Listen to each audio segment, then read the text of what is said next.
Dear students, hope you are safe and healthy. My name is Mudassar Abbas and I am a lecturer in Institute of Business Studies, Kohat University of Science and Technology. My area of specialization is human resource management, and this subject is about principles of management with the code of BS 121. This lesson is number 3 and it's about organizational culture and environment and the relevant constraints.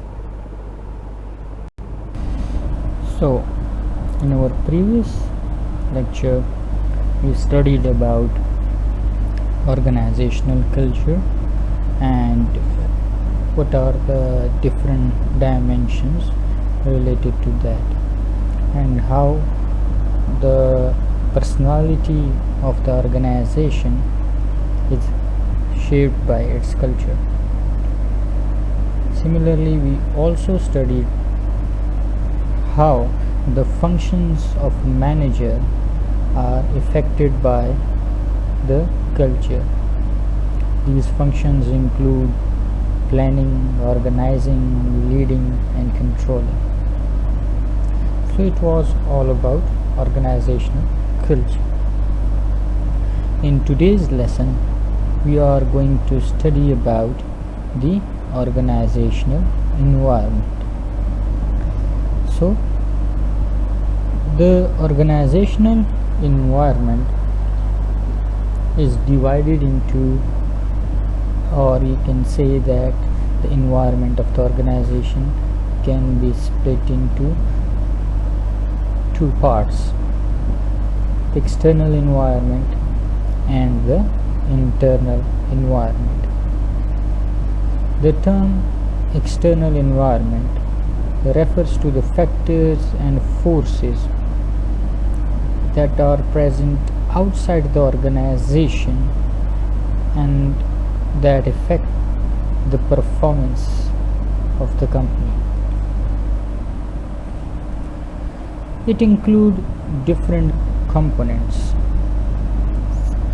such as the economic component encompasses factors, for example interest rate, inflation, changes in the disposable income, stock market fluctuation, or business cycle stages. The demographic component is concerned with trends in the population characteristics such as race, gender, age, educational level, geographic location, income, and family composition. The political and legal component looks at federal, state, and local laws, as well as the global laws or the laws of any other country.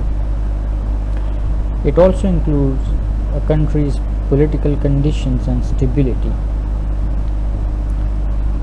The socio-cultural component is concerned with the societal and cultural factors such as values, attitudes, traditions, lifestyles, taste and preferences, trends, or patterns of behavior. Similarly, the technological component is concerned with the specific or industrial innovation, and the global component encompasses those issues associated with globalization and the world economy. Although all these components pose potential constraint on managers' decisions and actions, we are going to take a closer look at two of them: the economic component and the demographic aspects. As mentioned earlier, That economic component include interest rates, inflation, stock market fluctuation, etc. So these factors significantly affect the manager's job, because in an environment where the inflation is high and there is instability, it will pose threat to the performance of the organization. Similarly, the other components also have their own specific constraints on the managers. The demographic component, for example, also poses constraints on managers' job, because the composition of the population in terms of gender, race, geographic location, disposable income, and family composition all combinedly have a significant influence on the way the business operation should be carried out. So this was about external environment and related components.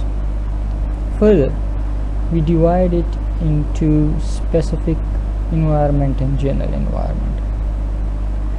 Specific environment includes those constituencies or factors that have a direct and immediate impact on the manager's decisions. They are directly relevant to the achievement of the goals of organization, and they are unique to each organization. That means every organization has its own specific environment. For example, customers. Who are customers? Customers are the entities who buy our products or consume our services. So we can say that they actually absorb the output of the organization. Second is suppliers. Suppliers are the entities which provide raw material to the company so that they can produce finished goods. Similarly, competitors are the people or entities or organizations which produce similar product to that of us or provide similar services as we are providing. Special interest groups are the group of people or entities who have any specific kind of stakes into the organization.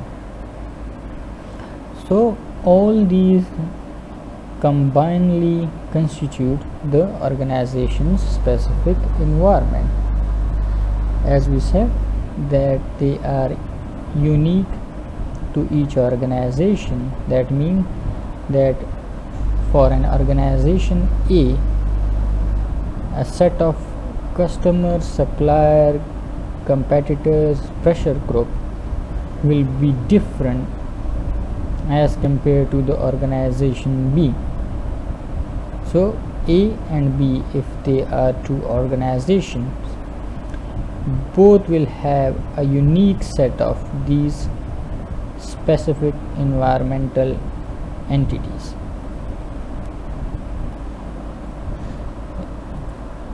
As we mentioned in the start of the topic about the components of the general environment, but before that, let's revise it.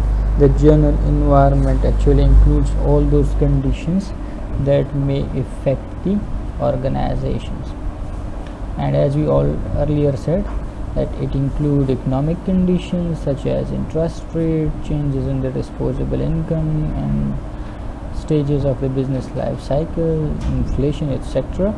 Similarly, the legal conditions include different regulations at the level of federal, state, or local, and the political conditions include the general stability of a country, like the political stability of any country, or the attitude of the governmental officials or organizations toward business growth and stability. So, in addition to the specific environment, the general environment also play an important role in managerial decisions and actions. The general environment also includes the technological conditions, the technological level or readiness of the area in which the organization is operating, and also the global conditions, which means the increasing number of global competitors, or you can say global environmental conditions, and also global security conditions. All these also influence the organizations that are operating in that particular area. The general environment also includes socio-cultural conditions such as values, attitudes, etc., and the demographic conditions, that mean the trends in the physical characteristics of the populations. So these all are combinedly called as the components of general environment. Okay, let's have a revision of the external environment. In the organization, as we said, there is a general environment which includes global, political, socio-cultural, technological, demographic, and economic entity components. These all are combinedly called as the general environment. And when we talk about specific environment, it includes suppliers, customers, competitors, special interest groups, or we can say public pressure groups. So the organization, when it operates in the parameters of the specific environment and general environment. So the general environment and specific environment combinedly influence the operations of the organization. Okay, the next topic that we are going to study is about stakeholders relationship management. So who are stakeholders? Basically, the stakeholders are any constituencies in the organization's environment that are affected by the organization's decisions and actions. These groups have a stake in or are significantly influenced by what organization does. In return, these groups can influence the organization. So basically, it includes the external and internal groups, and they can have a significant influence on the organization, either directly or indirectly. Now the question arises, why this stakeholder relationship is so important? One of the main reasons is that it can lead to desirable organizational outcomes, such as improved predictability of environmental changes, more successful innovation, greater degree of trust among stakeholders, and greater organizational flexibility to reduce the impact of change. Another important reason of giving importance to stakeholders is because it is the right thing to do, because an organization depends on these external groups as a source of input and as an outlet of outputs. By source of input we mean it is a source of resources, and it is also a source of output in the form that we sell our goods and services to them. So managers need to consider their interests as they make any kind of decision. So here are the typical stakeholders that organization needs to care of, such as customers. As we said, these are the entities that consume our products or services. There are certain social and political action groups. They also influence the organizations. Competitors are also very important in making or devising the policies of the organizations. Trade and industry associations. For example, if we are working in a textile industry, so the textile industry association will also influence our decisions in the organizations. Governments are also important stakeholders. Government can influence the performance or decisions of the organizations either directly or indirectly.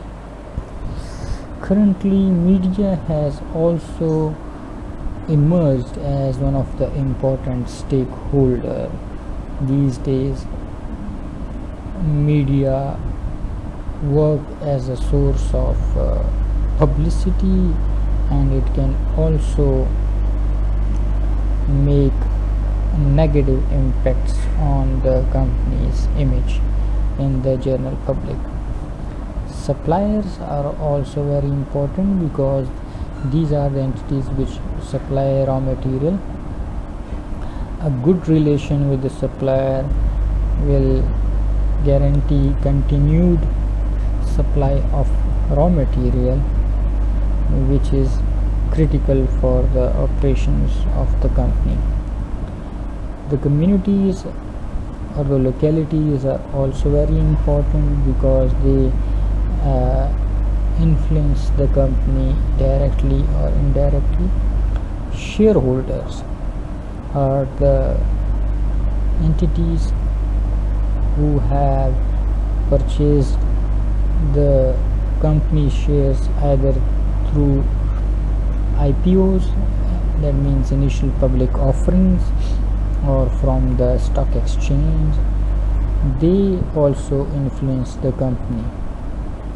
Unions are also very important because if the relationship between the company and the union is not good, they can exploit the company anytime. Similarly, employees are one of the most significant or important pillar of the organization. So we can say that a company should take into account all these stakeholders whenever they want to make any kind of decision.